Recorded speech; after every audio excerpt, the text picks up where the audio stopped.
ಚಿನ್ನದ ವಂಚಕಿ ಐಶ್ವರ್ಯ ಗೌಡ ಕಾಂಟ್ಯಾಕ್ಟ್ ಲಿಂಕ್ಗಳಿದೆಯಲ್ಲ ಇದು ಅಷ್ಟಿಷ್ಟಿಲ್ಲ. ನಟ ದರ್ಶನ್ ಅವರನ್ನ ಕೂಡ ಭೇಟಿ ಮಾಡಿದ್ರು ವಂಚಕಿ ಐಶ್ವರ್ಯ ಗೌಡ. ಪಟ್ಟಣಗೆರೆ ಶೆಡ್ನಲ್ಲಿ ಮೊದಲ ಬಾರಿ ಐಶ್ವರ್ಯ ದರ್ಶನನ್ನ ಭೇಟಿ ಮಾಡಿದ್ರು. ಎಲ್ಲೆಲ್ಲಿದೆ ಅವರ ಕಾಂಟ್ಯಾಕ್ಟ್ ಲಿಂಕ್, ಎಲ್ಲಿಂದ ಎಲ್ಲಿಗೆ ಹೋಗ್ತಾ ಇದೆ ಪೊಲೀಸರ ತನಿಖೆಯಲ್ಲಿ ಅನ್ನೋದು ಗೊತ್ತಾಗ್ತಾ ಇದೆ. ಐಶ್ವರ್ಯ ಗೌಡ ಬಗ್ಗೆ ಸಖತ್ ಬಿಲ್ಡಪ್ ಕೊಟ್ಟಿದ್ದ ಧರ್ಮ ದರ್ಶನ್ಗೆ. ಮೇಡಮ್ ದೊಡ್ಡ ಬಿಸ್ನೆಸ್ ವುಮನ್ ಅಂತ ಪರಿಚಯ ಮಾಡಿದ, ಊರುದ್ಧಾರ ಮಾಡೋರು ಇವರು ಅಂತ. ಸಿನಿಮಾ ಚಿತ್ರೀಕರಣಕ್ಕೆ ಐಷಾರಾಮಿ ಕಾರುಗಳು ಬೇಕಿತ್ತು.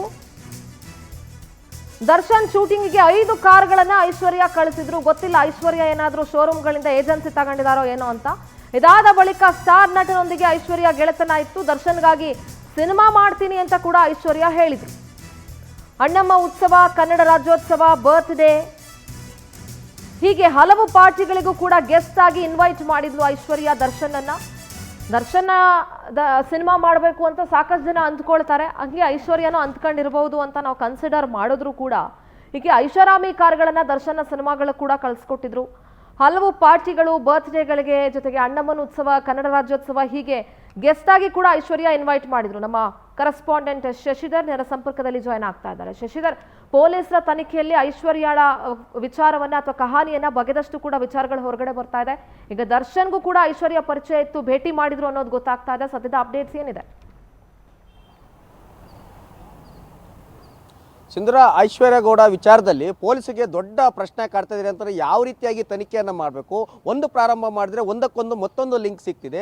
ಇಷ್ಟು ದಿವಸದಿಂದ ಏನು ಕೇವಲ ರಾಜಕಾರಣಿಗಳ ಹೆಸರು ಮಾತ್ರ ತುಳುಕಾಗ್ತಾ ಇತ್ತು. ಅದರಲ್ಲೂ ಕೂಡ ಮಾಜಿ ಸಂಸದಂತ DK ಸುರೇಶ್ ಅವರ ಆಡಿಯೋ ಧ್ವನಿಯಲ್ಲೂ ಕೂಡ ನಟ ಧರ್ಮ ಕೂಡ ಮಾತನಾಡಿದರು.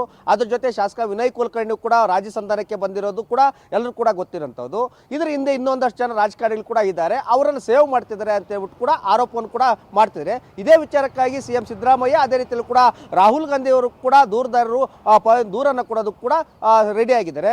ಆದರೆ ಇಲ್ಲಿ ಪೊಲೀಸರು ತನಿಖೆಯನ್ನ ಮಾಡ್ತಿದ್ದಾಗ ಐಶ್ವರ್ಯ ಗೌಡಗೆ ಒಂದಷ್ಟು ಜನ ನಟರು ಕೂಡ ನಂಟಲ್ಲಿದ್ರು ಅಂತ ಮಾಹಿತಿ ಕೂಡ ಕೇಳಿಬರ್ತಿದೆ. ಆ ನಟರನ್ನ ಏನು ಬರ್ತ್ಡೇ ಡೇಟ್ಗಳನ್ನು ತಿಳ್ಕೊಳ್ಳೋದು, ಅದ್ದೂರಿಯಾಗಿ ಕೋಟ್ಯಾಂತರ ರೂಪಾಯಿ ವೆಚ್ಚ ಮಾಡಿ ಅವರ ಬರ್ತ್ಡೇ ಸೆಲೆಬ್ರೇಷನ್ ಮಾಡೋದು, ಮತ್ತೆ ಮುಖ್ಯವಾಗಿ ಕನ್ನಡ ರಾಜ್ಯೋತ್ಸವ, ಅಣ್ಣಮ್ಮ ಜಾತ್ರೆ ಈ ರೀತಿಯಾಗಿ ಜಾತ್ರಾ ಮಹೋತ್ಸವಗಳನ್ನು ಮಾಡಿ ಕೋಟ್ಯಾಂತರ ರೂಪಾಯಿ ಹಣವನ್ನು ವೆಚ್ಚ ಮಾಡಿ ಅವರಿಗೆ ಸನ್ಮಾನವನ್ನು ಮಾಡೋದು, ಅವ್ರನ್ನ ಅಟ್ರಾಕ್ಟ್ ಮಾಡುವುದು, ಮತ್ತೆ ಅದರ ಜೊತೆ ಇವಳ ಬರ್ತ್ಡೇ ಪಾರ್ಟಿಗಳಿಗೆ ಕೋಟ್ಯಾಂತರ ರೂಪಾಯಿ ವೆಚ್ಚವನ್ನು ಮಾಡಿಕೊಂಡು ಐಷಾರಾಮಿ ಏನು ಕಾರುಗಳನ್ನು ಅವ್ರನ್ನ ಕಳಿಸಿ ಇನ್ವೈಟ್ ಮಾಡ್ಕೊಳ್ಳೋದು, ಮತ್ತೆ ಬೀಳ್ಕೊಡುಗೆ ಕೊಡೋದು, ಈ ರೀತಿಯಾಗಿ ಮಾಡೋದು. ಮತ್ತೆ ನಾನು ಕೂಡ ಸಿನಿಮಾವನ್ನು ಮಾಡ್ತೇನೆ ಅಂತ ಹೇಳ್ಬಿಟ್ಟು ಒಂದಷ್ಟು ಜನ ನಟರು ಕೂಡ ವಂಚನೆ ಮಾಡಿದ್ದಾರೆ ಅನ್ನೋ ಮಾಹಿತಿ ಕೂಡ ಕೇಳಿಬರ್ತಿದೆ. ಅದರಲ್ಲಿ ಪಟ್ಟಣಗೆರೆ ಸೆಡ್ ಅನ್ನು ಕೂಡ ಬಳಕೆ ಮಾಡಿದ್ದಾರೆ ಅಂತ. ಪಟ್ಟಣಗೆರೆ ಸೆಡ್ ಯಾರ್ದಂತ ಇಡೀ ಜಗತ್ ಜಾಹೀರಾತಾಗಿದೆ. ಅದು ನಟ ದರ್ಶನ್ ಅವರು ಮಾಡಿರುವಂಥ ಕೃತ್ಯ ಕೂಡ ಎಲ್ಲರೂ ಕೂಡ ಗೊತ್ತಿರುವಂಥ ವಿಚಾರ. ಅದ್ರ ಜೊತೆ ಶ್ರೀನಗರ ಕಿಟ್ಟಿಯು ಕೂಡ ಇದೇ ರೀತಿಯಲ್ಲಿ ಕೂಡ ಐಶ್ವರ್ಯ ಗೌಡರ ಮಾತಿಗೆ ಮರಳಾಗಿದ್ರು ಅನ್ನೋ ಮಾಹಿತಿ ಕೂಡ ಕಂಡು ಬರ್ತಿದೆ.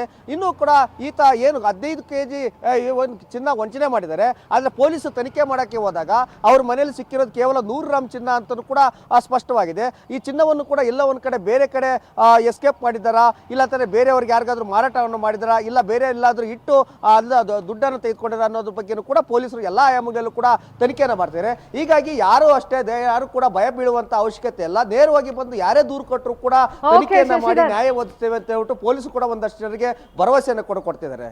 ಓಕೆ, ಥ್ಯಾಂಕ್ ಯು ಶಶಿಧರ್ ನಿಮ್ಮೆಲ್ಲ ಮಾಹಿತಿಗೆ.